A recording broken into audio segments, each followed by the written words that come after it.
Haleluya. Shalom. Alaikum. Berjumpa lagi dengan saya pada perenungan hari ini, hari Minggu tanggal 23 Februari 2025. Kembali saudara, di pagi yang cerah ini saya mau mengajak saudara-saudara bersama-sama kita syukuri dalam doa kepada Tuhan Allah kita. Dan juga jangan lupa berilah senyuman dan sapaan kepada sesama kita. Kita awali perenungan pagi hari ini dengan tanda kemenangan kita.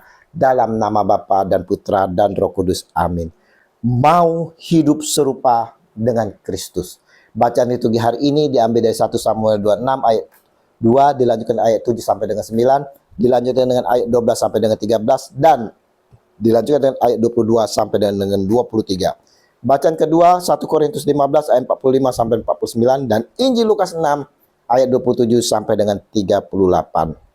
Saudara-saudaraku yang terkasih di dalam kasih Kristus, dari setiap kita orang Kristen selalu menyatakan hidupnya bersama Dia, selalu di dalam Dia, Yesus Tuhan. Benarkah hidup kita selalu di dalam Dia, saudara?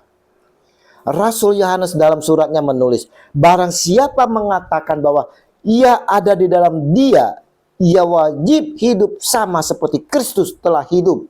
1 Yohanes 2 ayat 6. Menjadi serupa dengan Kristus berarti memiliki karakter Kristus sebagaimana dinyatakan dalam buah roh. Galatia 5 ayat 22 sampai dengan 23. Nah, saudara, sudahkah kita seperti Kristus? Sudahkah hidup kita memiliki karakter-karakter Kristus, saudara? Dan sudahkah kita menghasilkan buah-buah roh? Ingat dan sadarilah saudara, bahwa kita telah dipilih dan ditentukan oleh Tuhan. Dipilih dan ditentukan untuk menjadi serupa dengan Kristus. Ingat itu saudara. Serupa dengan Kristus berarti kita mau memiliki hati seperti Yesus yang penuh kasih. Hidup dalam kasih. Kenapa? Karena Yesus sendiri penuh kasih, penuh pengampunan. Hari ini saudaraku, Yesus mengajarkan kepada kita sekalian, tetapi kepada kamu yang mendengarkan aku berkata, kasihilah musuhmu, berbuatlah baik kepada orang yang membenci kamu, mintalah berkat bagi orang yang mengutuk kamu, berdoalah bagi orang yang mencaci kamu. Lukas 6 ayat 27 sampai dengan 28. Lebih ekstrim lagi saudara, disampaikan oleh Yesus, barang siapa menampar pipi yang satu, berikanlah juga kepada pipimu yang kanan. Dan barang siapa mengambil jubahmu, biarkanlah juga ia mengambil bajumu. Lukas 6 ayat 29. Pertanyaannya saudara, adakah dari diri kita ini telah mengasihi, mengampuni musuh kita? Siapakah yang menjadi musuh kita kalau kita diminta mengasihi musuh? Musuh kita saudara adalah mereka yang telah menolak kita, menyakiti kita, menyingkir kita dengan berbagai sebab atau alasan saudara. Secara manusiawi kita akan bersikap, bagaimana saya dapat mengasihi mereka yang telah menyakiti diriku ini? Gengsi dong, minta berkat bagi mereka yang mengutuk diriku. Bagaimana saya dapat berdoa bagi mereka yang mencaci diriku?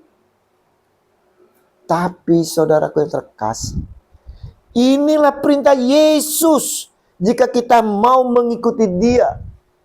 Seperti dikatakan, syarat mengikuti Yesus adalah menyangkal diri, memikul salib, dan mengikuti Dia. Dan hari ini kita diajarkan untuk mengikuti Dia. Dalam hal ini kita harus menyangkal diri saudara, melepaskan segala predikat yang ada di dalam diri kita. Kita mau merendahkan diri, melepaskan atau membuang kebencian, sakit hati yang ada di dalam diri kita. Namun saudara, kita mau melepaskan pengampunan, memaafkan mereka yang telah membuat hati kita ini tersakiti. Dinasihati oleh Rasul Paulus, dan hiduplah di dalam kasih sebagaimana Kristus Yesus juga telah mengasihi kamu dan telah menyerahkan dirinya untuk kita sebagai persembahan dan korban yang harum baginya. Efesus 5 ayat 2. Sebab semua orang yang dipilihnya dari semula, mereka juga ditentukannya dari semula untuk menjadi serupa dengan gambaran anaknya, supaya ia, anaknya itu, menjadi yang sulung di antara banyak saudara. Roma 8 ayat 29. Saudaraku, dalam bacaan Injil hari ini, Tuhan Yesus mengajarkan kita semua untuk menyatakan kasih kepada sesama, termasuk kepada orang yang mungkin lebih pantas disebut musuh, saudara. Orang Kristen harus mengasihi dan mengampuni orang yang memusuhinya untuk menyatakan kasih, bahkan melampauinya dengan melakukan perbuatan-perbuatan yang baik. Yesus menetapkan standar kasih yang sangat tinggi ini, saudara. Yesus memberikan beberapa alasan mengapa orang Kristen harus membalas kejahatan dengan kebaikan. Bukan membalas kejahatan itu sendiri, saudara, tetapi membalas kejahatan itu dengan kebaikan. Alasannya yang pertama, saudara, orang jahat membalas kebaikan dengan kebaikan. Jika orang Kristen melakukan perbuatan baik, karena ia diperlakukan baik, ia tidak lebih daripada orang berdosa. Ayat 32-33. Dan yang kedua, saudara, orang jahat melakukan kebaikan untuk mendapatkan balasan. Jika orang Kristen melakukan kebaikan karena motivasi untuk memperoleh kebaikan, maka ia tidak beda dengan orang yang berdosa, saudara. Ingat, saudara.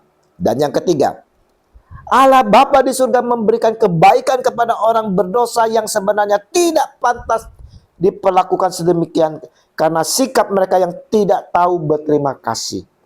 Maka dengan sendirinya kita harus meneladani sikap Allah Bapa kita. Kita harus berbuat baik kepada siapa saja, saudara, termasuk orang berdosa, orang jahat, orang yang memusuhi kita, yang menyakiti kita. Sekalipun karena Allah telah menyatakan kebaikannya lebih dulu kepada kita. Ia berkata bahwa kasih kita kepada orang lain haruslah setara dengan kasih Allah yang juga baik kepada orang-orang jahat. Selain menyuruh kita untuk mengasihi kawan dan keluarga, secara tegas Yesus meminta kita untuk mengasihi musuh yang membenci kita, yang menyakiti kita, bahkan yang merugikan dan melukai atau menyakiti diri kita. Regi hari ini, saudara, mau mengajak kita semua agar dapat hidup serupa dengan Kristus. Dengan mau hidup penuh kasih, penuh rendah hati, dengan mau melepaskan kebencian, sakit hati, saudara. Tapi mau melepaskan pengampunan, memaafkan mereka yang telah membuat hati kita tersakiti, dengan tidak mengingat-ingat kembali kesalahan mereka. Kita juga bisa serupa dengan Kristus dengan berbagai cara, saudara. Yaitu menjalani kehidupan tanpa dosa, mengejar kekudusan, mempersembahkan diri kepada Allah, mengikuti teladan Kristus dalam ketaatan, kasih yang mau berkorban, dan kesabarannya dalam menanggung penderitaan. Meneladani para rasul yang juga meneladani Kristus. Memanfaatkan bantuan ilahi seperti firman-Nya, perantaran Kristus dan Roh Kudus. Mari saudara-saudaraku yang terkasih, kita mau hidup serupa dengan Kristus, dengan mau hidup penuh kasih yang mengampuni. Kemuliaan kepada Bapa dan Putra dan Roh Kudus, seperti pada permulaan, sekarang, selalu, dan sepanjang segala abad. Amin. Dalam nama Bapa dan Putra dan Roh Kudus. Amin. Selamat berhari Minggu. Mari kita persikapan hati bersama keluarga untuk menyambut Tuhan kita Yesus Kristus di dalam perayaan Ekaristi. Dan terimalah perutusan karena kita diutus. Shalom Alehim.